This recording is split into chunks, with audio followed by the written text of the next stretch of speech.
काशिफ अली शाह साहब, आपका बहुत शुक्रिया। इख्तितामा हम करेंगे आपके एक खूबसूरत से शेर पे। तो कोई अगर शेर लव के टॉपिक पर आपको हो तो वो लाजमी हमारे नाजरीन को। सर देखिए, शेर तो नहीं, एक गज़ल है, गज़ल या बिल्कुल ऐसे ही काफ़ी ज़्यादा पसंद है। कि गज़ल इस तरह से है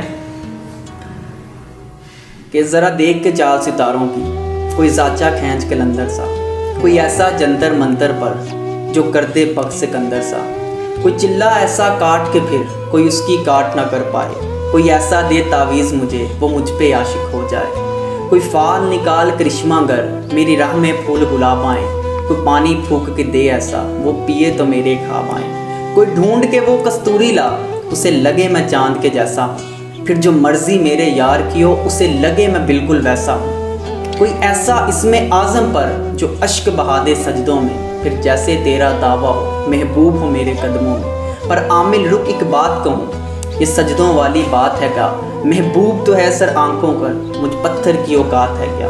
और आमिल रुक ये काम बदल, ये काम बहुत नुकसान का है, सब धागे उसके हाथ में हैं जो मालिक कुल जहान का है। क्या बात है, क्या